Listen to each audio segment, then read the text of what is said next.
Muito bem, continuando aqui, a partir de agora nós vamos entrar nas tabelas propriamente ditas, que é onde vai nos guiar para que nós possamos ter um entendimento melhor de como a IT01 parte 1 funciona.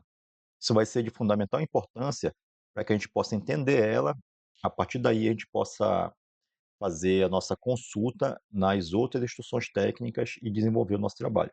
E aqui é a tabela 1 da instrução técnica 1, parte 1. Ela traz a classificação das edificações e ela de risco quanto à ocupação. Como eu disse anteriormente, ela vai pegar todas as edificações e vai dividir em grupos. Grupo A, B, C, D e segue até o M. E cada um desses grupos, ela vai estabelecer o tipo de ocupação que ele tem. Por exemplo, o grupo A é o grupo residencial. O grupo B é o serviço de hospedagem, seria hotéis e motéis. O grupo C é o grupo comercial. O grupo D seria o grupo de escritórios. Grupo E, grupo de escola e por aí vai. Então, primeiramente você verifica o tipo de edificação que você está tratando. Ah, estou tratando de um supermercado. Fui contratado para prestar serviço para um supermercado. O mercado, ele é um centro comercial. Então, quando for procurar ele na IT01, eu vou procurar o grupo C, que é o grupo de comércio.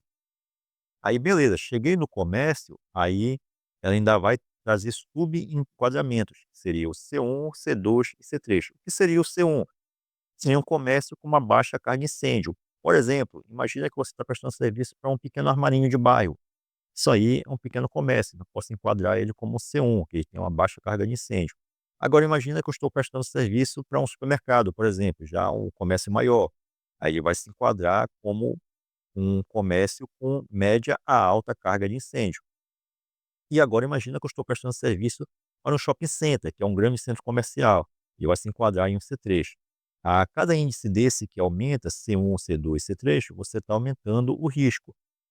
C1 seria um risco mais baixo, C2 já seria um risco intermediário, C3 já seria um risco mais alto. Então, para todas as edificações, a linha de raciocínio é essa.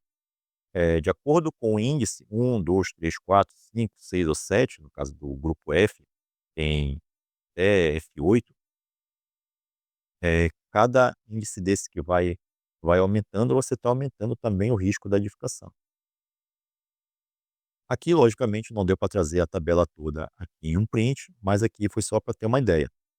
Sugiro que você vá no site do Corpo de Bombeiros, baixe a instrução técnica 1, parte 1 e verifique essas tabelas completamente. Altura da edificação. Medida em metros do piso mais baixo ocupado ao piso do último pavimento, para fins de exigência das medidas de segurança contra incêndio e emergência. Medida em metros entre o ponto que caracteriza a saída do nível de descarga ao piso do último pavimento habitável, podendo ser ascendente ou descendente para fins de saída de emergência. Aqui na tabela 2, ele vai me trazer a classificação com relação à altura da edificação. Ela vai classificar em tipos de 1 a 5 e de acordo com a altura dessa edificação. Por exemplo, tipo 1 seria uma edificação térrea, é uma edificação de apenas um pavimento. Você não tem nada em cima nem nada embaixo. Então é só uma edificação que a entrada e saída dela está no nível da rua ali. Uma edificação térrea, uma edificação de um único pavimento.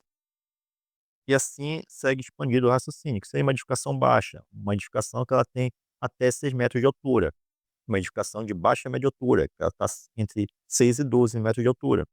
Seria uma edificação de média altura, que está entre 12 a 30. E uma edificação alta aqui no estado do Pará é uma edificação com mais de 30 metros de altura. A tabela 3, ela traz a classificação quanto ao risco da edificação. Tem algumas literaturas que dizem que se a edificação ela tem carga de incêndio até 300 megajoule por metro quadrado, ela é uma edificação de risco baixo. Se ela tem uma carga de incêndio entre 300 e 1.200 megajoule por metro quadrado, ela é uma edificação de risco médio. E se ela tem uma carga de incêndio acima de 1.200 megajoule por metro quadrado, é uma edificação de risco alto. Porém, esse parâmetro ele leva em consideração somente carga de incêndio e não leva em consideração parâmetros como a ocupação da edificação, a quantidade de pessoas que tem naquela edificação. Imagina, por exemplo, uma igreja. Igreja, em algumas literaturas, ela é considerada risco baixo, porque ela tem uma carga de incêndio de até 300 megajoule por metro quadrado. Agora, para e pensa naquela igreja no final de semana, lá na missa de domingo ou no culto de domingo. A igreja está lotada. A igreja, apesar de ela ter uma carga de incêndio baixo, ela não incêndio nela não teria uma severidade muito grande. Lembra lá da aula passada, lá que nós calculamos a severidade de um incêndio de acordo com a carga incêndio? Apesar de que ela não teria uma carga incêndio muito elevada para causar um incêndio de grande severidade, porém ela tem um outro complicador ali, que é a quantidade de pessoas que está frequentando aquele local. Aí imagina só, geralmente quem é que frequenta a igreja? Tem muitos jovens, muitas crianças, mas via de regra a população é uma população mais velha. Quem procura igreja, pessoas já de, de adulto para velhinho, verdade seja dita. Então, o que acontece? Ali está muito lotado. Talvez aquelas pessoas, uma relação a um princípio de incêndio, talvez a quantidade de pessoas ali naquele ambiente seja um complicador para aquela edificação. Então, verificando esse parâmetro, que não era levado em consideração antes, criou-se essa matriz de risco aí, em que você vai cruzar os dados da vertical com os dados da horizontal, e na vertical está a carga de incêndio da edificação, e na horizontal está a população. E a partir daí você vai enquadrar a sua edificação em risco baixo, médio ou alto, levando em consideração não só a carga de incêndio da edificação, mas também a população que está frequentando aquela edificação. Aqui nós temos na IT 01 parte 1 uma tabela muito peculiar, que é a tabela 4. Ela trata apenas de edificações com área menor ou igual a 750 metros quadrados e altura inferior ou igual a 12 metros de altura. Essas edificações, elas são consideradas para a gente como edificações de baixo risco. Elas têm uma área relativamente pequena, menor que 750 metros quadrados, e altura menor que 12 metros. Elas se enquadram no que a gente chama de medidas básicas de prevenção contra incêndio. O que é que elas vão precisar? Se a edificação for do grupo A, lembra lá que grupo A é residencial. Como é que eu utilizo essa tabela? Eu vejo o grupo aqui nessa célula e desço verticalmente. E de acordo com onde estão as bolinhas coloridas, vai me ter a exigência. Por exemplo, para o grupo A, eu tenho que ter controle de material de acabamento e revestimento, que é o nosso CEMAR, tem uma instrução técnica específica para isso. A gente tem que ter sistema de extintores de incêndio, ou seja, a edificação ela tem que ter extintor de incêndio, tem que ter saída de emergência, tem que ter iluminação de emergência, tem que ter sinalização de emergência.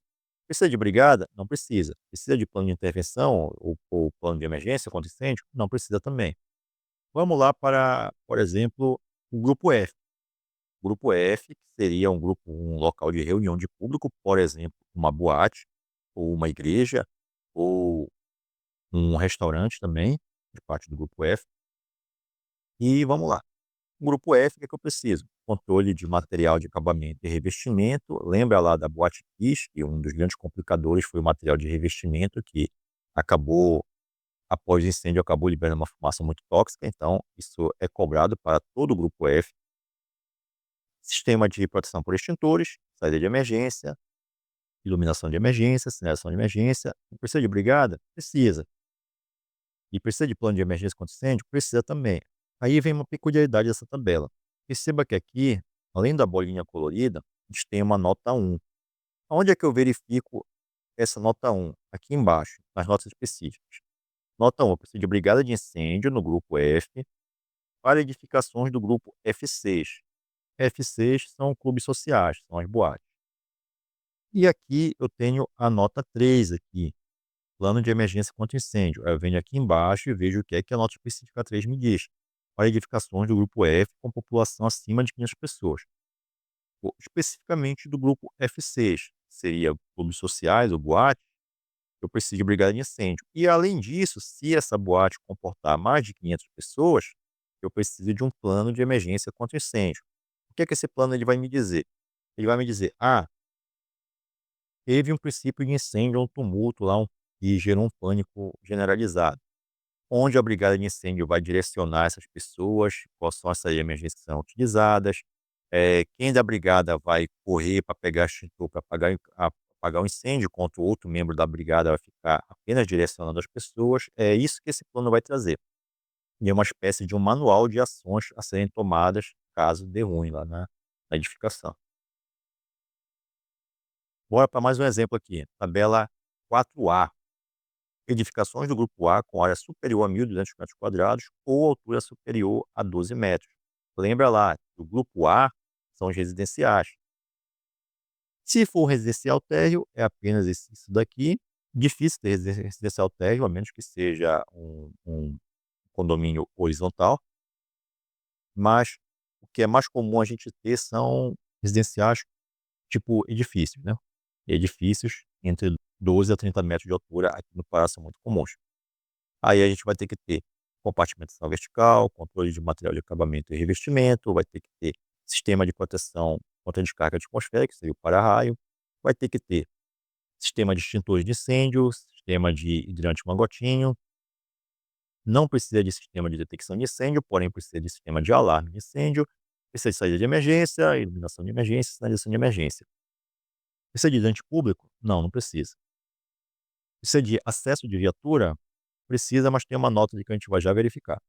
Precisa de segurança estrutural contra incêndio? Logicamente precisa. Toda edificação ela tem que ser concebida para aguentar pelo menos a 2 horas de incêndio sem colapsar. Imagina só que um princípio de incêndio, com menos de 2 horas, o prédio viesse abaixo. Não dá nem para pensar em morar num prédio desse daí. E brigada de incêndio, tem que ter, tem que ter. Geralmente a brigada de incêndio de residenciais, ela é composta pelo próprio pessoal da segurança, zeladoria, os funcionários do condomínio de forma geral. Embora ver o que essas notas específicas para o grupo A falam. A nota 1 aqui, que é a compartimentação vertical, pode ser substituída por controle de fumaça somente nos átrios. Ou seja, se você não quiser colocar a compartimentação vertical, você vai ter que colocar o controle de fumaça. Para que que ela serve, a compartimentação vertical no edifício? Ela vai bloquear os andares para que o incêndio acontecido em um determinado pavimento e não venha a passar para o outro pavimento. Acho que eu até tratei disso um pouquinho na aula anterior. Seria aqui a minha nota 2. Controle de material de acabamento e revestimento para áreas comuns. E é lógico, né, entre as áreas comuns, lembrando que quando você compra um apartamento, você não comprou o prédio, você comprou apenas a área que é delimitada pela sua casa, ali, pelo seu apartamento. Mas as áreas comuns, elas são, como o próprio nome já sugere, de uso comuns. Então, não é só seu. Então, naquele ambiente ali que é compartilhado, é cobrado o controle de material de acabamento e revestimento. O que a gente depara muito aqui em caso de vistoria são pessoas que, principalmente quando é um apartamento por andar, vai que não pegue um processo por conta disso. Mas, beleza, que a gente está falando a nível didático, a nível estudantil. O que a gente costuma verificar muito em vistorias que nós fazemos aqui, e prédios que é um apartamento por andar, são apartamentos de alto padrão, em que a pessoa, além de comprar o seu apartamento, ela pensa que ela comprou aquela parte da área comum. E o que é que ela costuma fazer? Ela costuma, para além do seu apartamento na área comum, enfeitar de todos os materiais que você possa imaginar ali. Coloca sofá, coloca estofado, coloca móveis que atrapalham a mobilidade ali para fora do seu apartamento. Isso é um grande complicador em caso de incêndio. Por exemplo, materiais de fácil combustão, se estiverem na área comum, eles vão ser um facilitador para a propagação do incêndio. Imagina que o incêndio aconteceu lá fora do apartamento, aquele próprio material, vamos supor que seja um sofá ali, que esteja ali fora, ele vai atrapalhar a própria pessoa de sair do apartamento dela. Então isso é muito difícil de meter na cabeça do proprietário, que ele não pode estar ocupando a área comum com material e não deveria estar lá. Material que vai ser um facilitador do incêndio, um material que vai dificultar o abandono daquela área ali, e a gente depara com isso direto. Realmente é complicado. A nossa nota 6 aqui, o que que ela seria? Acesso de viatura. Aqui, o que que ele diz aqui? Recomendado para via de acesso e faixa de estacionamento exigido para portão de acesso ao condomínio. Imagina um condomínio composto por diversas torres, né, e a última torre está a cerca de 500 metros do portão de entrada. Aquele portão de entrada ele tem que ter medidas suficientes para que entre uma viatura do Corpo de Bombeiros, porque senão, imagina que o incêndio lá na última torre, você precisa da viatura. Imagina que o sistema de hidrante de lá falhou, ele não funcionou e eu vou ter que fazer uma manobra chamada de pressurização, que é eu conectar a nossa viatura na rede de hidrante deles e utilizar a água da viatura no andar específico onde está pegando fogo. Eu tenho que conseguir entrar com a viatura até lá. Então, ou ele precisa ter medida no seu posto de entrada, lá no seu portão de entrada, suficiente para que passe uma viatura e nas suas vias para que essa viatura possa manobrar, possa entrar e sair de lá do condomínio, ou ele tem que proporcionar forma de que eu consiga acessar o hidrante lá na calçada. Se eu não tiver como entrar no condomínio, não tiver o acesso de viatura, eu tenho que ter o meu hidrante de recalque, que é aquela caixinha vermelha lá que fica na calçada, eu tenho que ter ela próximo à via pública para que, caso eu precise fazer a manobra de pressurização, eu consiga conectar a minha viatura ali naquela caixinha vermelha ali, que a gente vai falar um pouco mais à frente dela, quando a gente tratar de sistema de hidrante especificamente. Aqui mais um exemplo aqui, a tabela 4B, são edificações do grupo B com área superior a 750 metros quadrados ou altura superior a 12 metros. Aqui, grupo B são os serviços de hospedagem. Aí o raciocínio é o mesmo, de acordo com a altura que ele vai trazer o nível de exigência. E perceba que não só nessa tabela, nem na outra, mas conforme a gente vai aumentando a altura da edificação, o nível de exigência vai aumentando. Até que, por exemplo, aqui no grupo B, para hotéis acima de 30 metros, você tem toda a tabela cheia aqui, ou seja, você tem exigência de todas as medidas de prevenção contra incêndio, porque a edificação, quanto mais alta, ela acaba tendo um complicador a mais em caso de incêndio. Complicador de abandono, complicador de propagação, complicador para que o corpo de bombeiros consiga chegar até o local onde está pegando fogo, caso seja um, um andar mais elevado. Então, conforme a edificação ela vai aumentando, as exigências de prevenção contra incêndio também vão aumentando junto. Aqui mais um exemplo aqui do grupo E, que seriam escolas, e mesma coisa, escolas com área superior a 750 metros quadrados ou altura superior a 12 metros. Mesma coisa, se ela for terra, ela tem um certo nível de exigência, se ela for menor que 6 metros, tem também um certo nível de exigência, de 6 a 12 é outro nível, de 12 a 30 e acima de 30 também tabela cheia aqui. Então, basicamente, a IT 01 parte 1, ela trabalha dessa forma, ela vai trazer diversas tabelas, enquadrando cada uma das edificações por grupo, e a partir da edificação que você quer enquadrar, você vai verificar lá qual é a área dela, e vai enquadrar na tabela específica para ela. E a partir da tabela específica, você vai ver de acordo com a altura quais são as exigências que você precisa instalar naquela edificação.